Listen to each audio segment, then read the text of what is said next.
Hak Asasi Manusia diperingati mahasiswa di Aktivis 12 kasus pelanggaran hak asasi manusia. Tepat setahun pemerintah melaksanakan mulai dilakukan. Menurut kakak nih, sebenarnya apa sih yang dimaksud dengan hak asasi manusia atau yang biasa disebut dengan HAM itu? Dan apakah HAM itu sudah sesuatu yang kita dapatkan sejak dari lahir? Dan apakah itu sudah ada aturannya, yang sudah ada aturan tertentu yang sudah mengaturnya? Oke, hak asasi manusia atau yang biasa disebut dengan HAM itu hak yang dimiliki oleh setiap manusia. Itu sudah dimiliki sejak ia lahir, dan hak tersebut tidak bisa tidak bisa dicabut dan harus dihormati. Dan hak itu bersifat universal.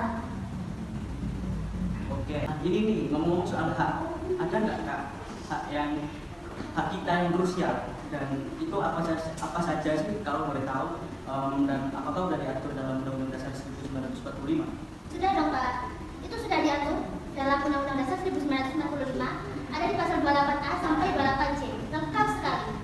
Mulai dari hak berpendapat, hak berkeluarga, hak hidup, sampai hak atas rasa aman. Tapi ingat, pada pasal 28C ini adanya, artinya hak kita dibatasi oleh 3 hal, yaitu hak orang lain, kewajiban, dan hukum. Tapi misal kalau seperti saya nih, kejadian di diri saya mau berangkat kuliah, tapi jamnya mepet. Nah kebetulan di situ terdapat lampu merah. Itu apakah kita harus mengejar waktu agar kita nggak telat, atau kita tetap nunggu lampu merah? Nggak usah nanya. Harus nggak usah nanya. Itu ya jelas banget, harus nunggu ya. Harus nunggu lampu Ya, merah. taat aturan. Telat itu juga salah kita. Iya. Karena kita nggak bisa mengikuti lampu kita. Kenapa kok bisa telat? Ini kita bisa bangun lebih pagi biar nggak telat. Oke. Gitu. Jadi kembali lagi ke Tetap- diri kita. Iya, Harus tetap bisa pagi. memanage waktu. Ya, itu relate ya Pak. Itu jadi sadar. Enggak saya.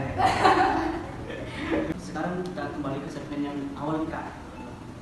Seperti contoh kasus HAM yang baru-baru ini terjadi kan, kayak daycare di Jogja kemarin itu bikin nyesek ya. Iya. Anak-anak yang dititipkan buat jaga malah dapat perlakuan kasar dari oknum pemilik atau pengasuhnya. Nah itu gimana pendapat kakak-kakak? Pak kamu bilang Iya, Pak. itu benar-benar melanggar hak anak. Iya. Ya, itu melanggar hak anak. Dalam konteks internasional maupun di UU perlindungan anak, kita setiap anak itu punya hak atas perlindungan dari kekerasan dan diskriminasi. Jadi setiap anak itu juga punya haknya masing-masing. Dan itu hak itu kan sejak lahir Iya, ya. dimiliki Jadi sejak- dia nggak boleh tersakiti, nggak boleh. Dan yang mirisnya itu, si pelaku ini punya kewajiban profesional dan moral secara hukum. Dia punya kewajiban asasi untuk menghormati hak hidup dan tumbuh kembang anak. Tapi yang terjadi malah penyalahgunaan kekuasaan. Ada pengawasan dari dinas terkait atau bahkan kesadaran masyarakat tentang standar daycare yang aman itu masih rendah. Kita sering cuma lihat fasilitasnya bagus, tapi kita lupa untuk cek track record dan kesehatan mental stafnya. Harusnya itu lebih ketat Iya. itu bisa seleksinya ya. Iya. Gitu. Apalagi masih anak balita kan. Iya, masih kan, kecil. iya. Kalau itu Anak-anaknya udah dilakukan. sangat pengaruh ke perkembangan si Iya. anak tersebut, mentalnya juga. Mentalnya ya. Ya, kalau soal mental, dampak mentalnya kan pasti ada nih kak ya. Kalau seorang terus nah itu gimana sih kak kalau seseorang, nggak cuma anak bayi, bahkan orang dewasa juga, kalau misalkan kakaknya itu dijajah terus, itu dampak mentalnya seperti apa sih kak? Oke, apa ya? Kalau untuk dampak mental itu untuk seseorang yang dijajah itu ya, orang itu akan kehilangan harga dirinya. Terus sama mungkin merasa benci kepada dia sendiri karena dia itu merasa lemah. Kayak aku kok nggak bisa ya lawan dia, kok aku diem aja gitu, kenapa aku nggak ngelawan gitu. Dan kalau dilakukan dalam jangka panjang, kalau dia itu akan diinjak gitu ya, itu bisa memicu depresi. Itu sangat-sangat sangat-sangat ya mengkhawatirkan sekali. Jadi dampaknya cukup Iya. sangat bahaya.